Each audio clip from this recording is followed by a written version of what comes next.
Good morning, everyone. I, Gitika Dhamija, on behalf of the Balvikas family, extend a warm welcome to everyone who has joined us through this meeting. We have connected through this webinar to enlighten you about the new National Education Policy, NEP.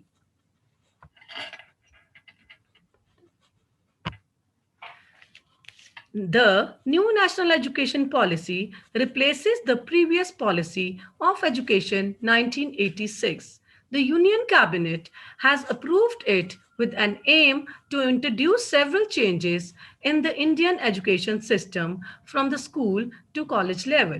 Education policy lays particular emphasis on the development of the creative potential of each individual.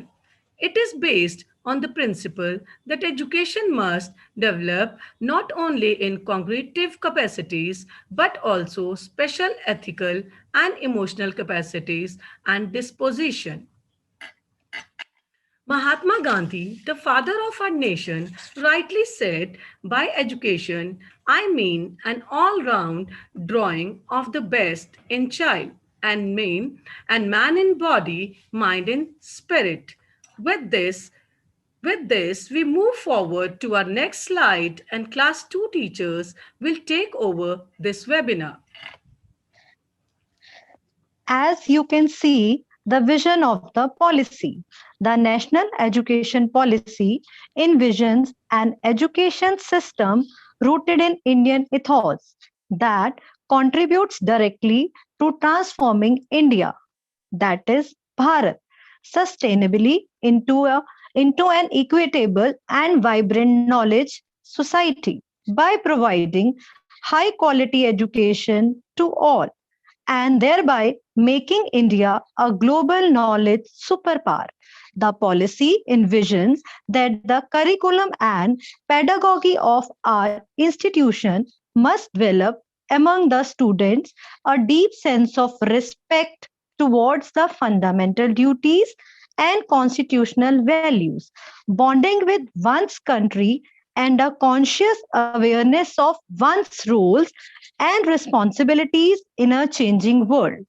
The vision of the policy is to instill among the learners a deep rooted pride in being Indian, not only in thought, but also in spirit, intellect, and deeds, as well as to develop knowledge, skills, values that support responsible commitment to human right, sustainable development, living, and global well being, thereby reflecting a truly global citizen.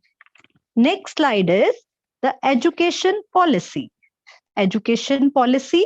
The education policy was released by the Ministry of Human Resource Development in 2020 with the aim to educate, encourage, and enlighten. This is the first education policy to be released in the last 34 years in India. No doubt, it's a praiseworthy decision for all Indian students and aims to innovative side of a student instead of traditional factual learning, examination, orientation, education, and also to offer skill oriented education by changing the face of education ecosystem in the near future. We really hope to see young adults with innovative approach towards work and life instead of just mugging up bookish knowledge and pawns obsessing over marks. India's new educational policy is set to replace the 10 plus 2 schooling system into 5 plus 3 plus 3 plus 4 in India. It wants to remove the rote learning based model. It longs to impart education to children in a detailed manner with focus on critical thinking, communication, and digital literacy. Introduction of vocational courses from 6th onwards with co-curricular subject in the curriculum would change the scenario. It would help children to gain more learning experience and a better understanding. key principles of the policy. Recognizing, identifying, and fostering the quality of each student for their overall development in both academics and non academic spheres.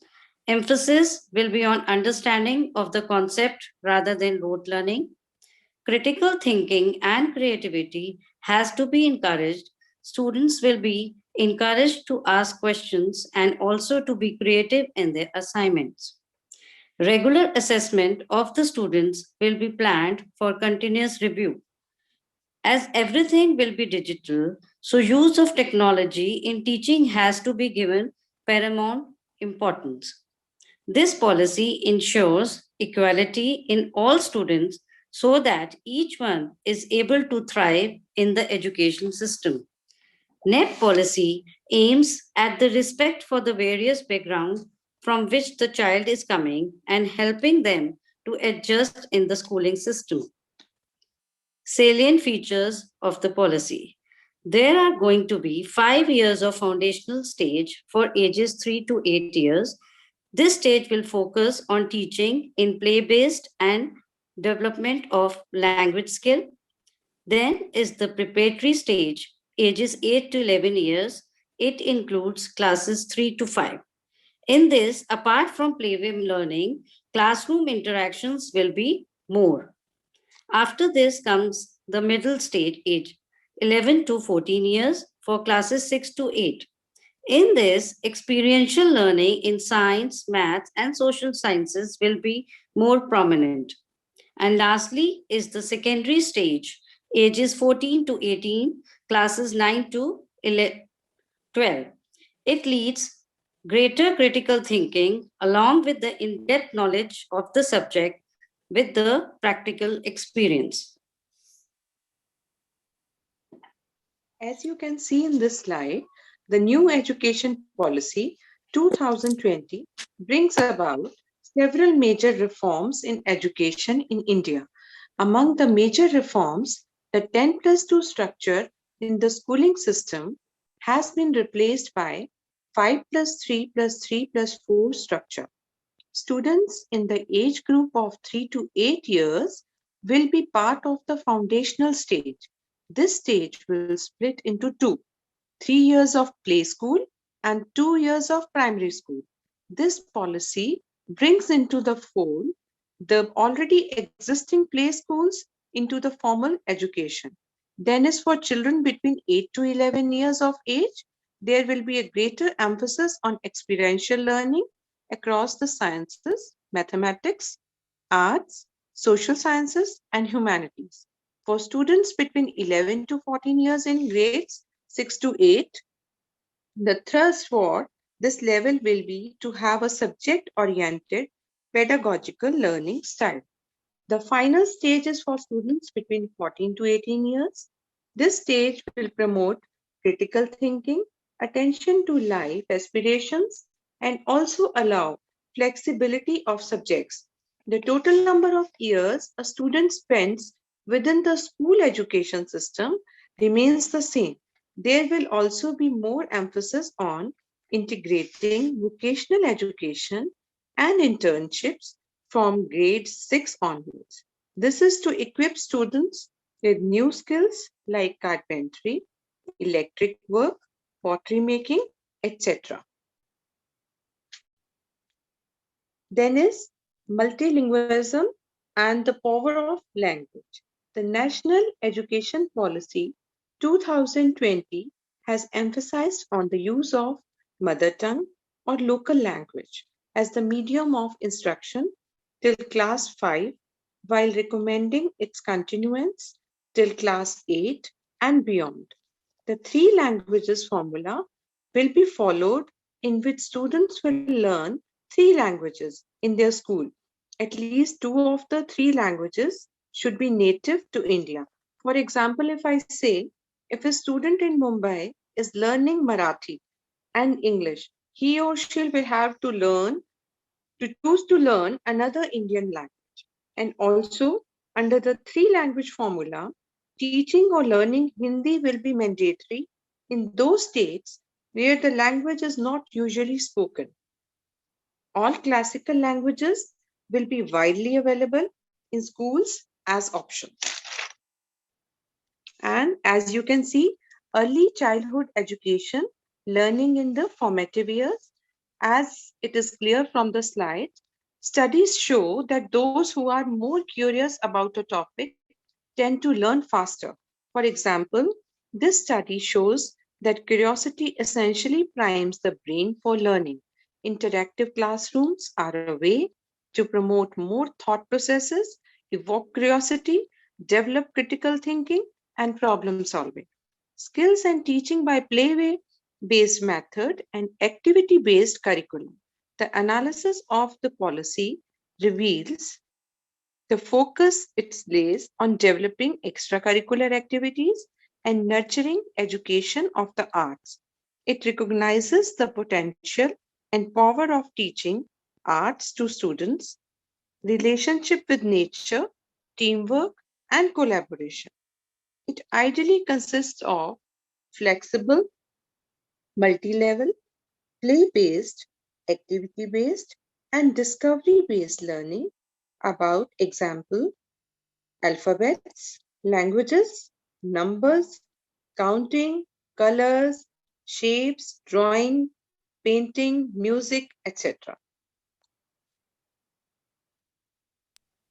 As you can see in this pictorial representation, two images of the human brain are shown. First, look at the image which is on the left side. In this figure, you can clearly see the temporal lobes. Temporal lobe is largely responsible for creating and preserving both conscious and long-term memory. When a child gains quality education during early ages, temporal lobes become most active as shown by red and yellow colors.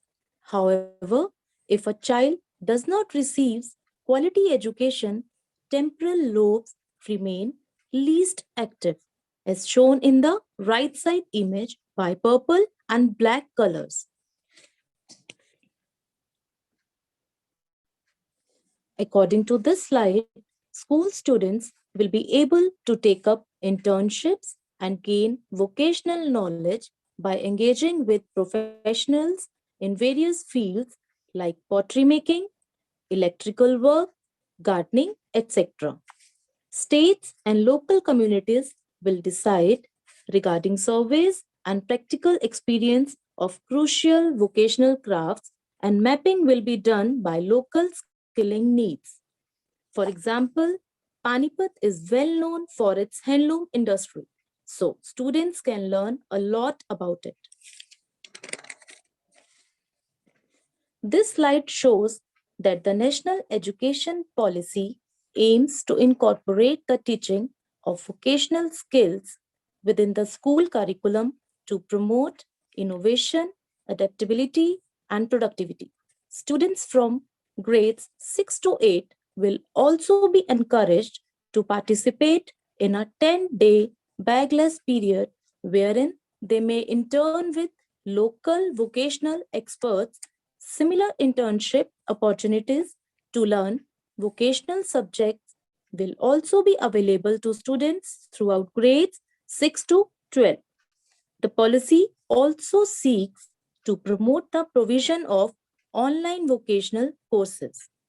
Regular exposure to vocational activities outside school, like meeting local artists and craftsmen.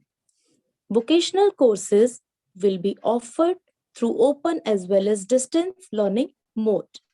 At least 50% of learners shall have exposure to vocational education by the year 2025. These 21st century skills not only provide a framework for successful learning in classroom, but also ensure students can thrive in the world where change is constant and learning never stops. Let's first talk about collaboration. It means getting students to work together, achieve compromises, and get the best possible result from solving problems. Communication is the glue that brings all the educational qualities together. Critical thinking is essential for improvement. It is the most important quality for students of 21st century. Creativity empowers students to see concepts in the different light that leads to innovation. Health and fitness is also very important for a student along with studies. Social responsibility and ethics should also be motivated in students, which include individuals has an obligation to work in groups or individually for the betterment of society and fulfilling civic duty. NEP will also help students to develop scientific temper from a very young age, and it also develop their problem solving nature. To ramp up, digitally learning will be encouraged, and overall NEP will be a value based education. As you can see in this slide, health and education are strongly interconnected. Right education can improve the health status of a household. The goal of health education is to promote, maintain, and improve individual and community health through the educational process. It includes physical, mental health, as well as well being of an individual. The need for proper nourishment, nutritious food, and good health are aids to optimal learning. Every child should be so well educated about the detrimental and damaging effects of alcohol, tobacco, and other types of drugs. Healthy individuals are more likely to have better education outcome. The recent NEP has brought about monumental change in our education system, as well as also placed high priority on children's health and nourishment. The NEP 2020 emphasized the usage of technology in education to meet up 21st century challenges. Massive open online courses will be introduced, which give students open choice to opt according to their interest. E-courses will be developed in regional languages, and virtual labs will be developed. National Education Technology Forum, NETF, is being created. The ministry will use the technology in education, planning, teaching, learning, and essentially in assessment. It has also given priority to increase access for disadvantaged groups of the society by developing Divyang-friendly education software. Proper administration and working of management is at other level.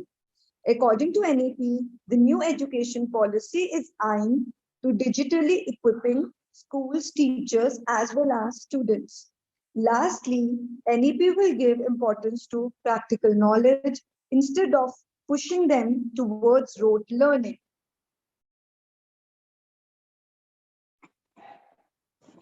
According to this new policy, sports won't be considered as an curricular activity. Sports will not be treated as an optional subject. For that, new policy is holding brilliant promises. Sports will be taken as a subject like other subjects are taken, because the main focus of this policy is holistic education through sports and play. It means sports science has been given a lot of importance under this policy. No hard separations between curricular, co-curricular, or extracurricular activities, science and humanities, academics, and vocational streams.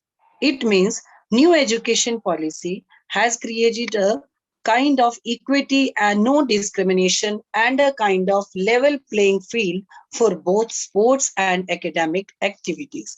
The main essence of this policy is holistic development of children, which will benefit from the focus on balanced and all-round development of children at an early age. It is a welcome change at a time when the health, happiness, immunity of children are becoming increasingly important due to the COVID-19. Physical education classes would be compulsory in schools until approximately the age of 16 to 18. The curriculum should pay attention to health and fitness also. Now coming to options for undergraduate program. Undergraduate degree structure will be available for 3 or 4 years duration and has multiple entry and exit options. Now, what do multiple entry and exit options mean? According to our previous policy, if we join a course after 12th, we have to complete that course. Only then we are able to get the degree. And if we have to leave the course because of any reason, we don't get any degree. But now, under this new policy, if a child joins a degree course and if he has to leave the degree during the course of the period because of any reason, then he has the option to return and start the course where he left. Along with multiple options, the student will also receive appropriate certificates. He will not be required to start the course from first year of UG again. Like if a child completes his first year of course and has to leave the course in between, he would receive a certificate for that year. And if he completes his 2 years and leaves the course because of any reason, he would get a certificate of advanced diploma. Further, if he completes his 3 years and leaves the course, he would get bachelor degree.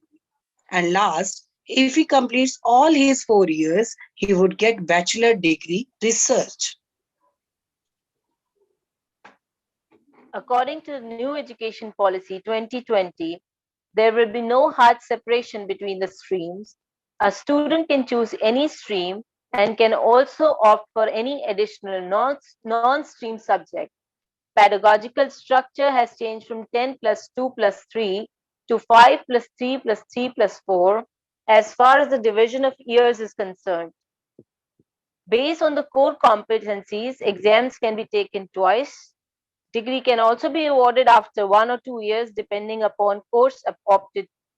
There will be 360-degree performance evaluation and a single entrance test would be taken. So we come to the next slide. What are the expectations from the schools? Focus on the core, essential, and learning outcomes. Focus on the fundamental skills in lower grades. Map curriculum across grades and subjects with defined learning objectives. Focus on practical and application-based learning, which will enhance critical thinking and learning skill among the students. Focus on fundamental skills of literacy and numeracy. Adopt innovative teaching strategies. Focus on reading, writing, and also on learning mathematical concepts.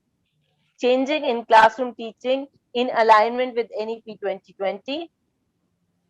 Define learning outcomes and link assessment with defined LOs. Adopt experiential pedagogy to achieve defined LOs. Integrate subjects and teachings to create a holistic learning experience for the students. Identify and nurture gifted students. With this, we come to the conclusion of our webinar.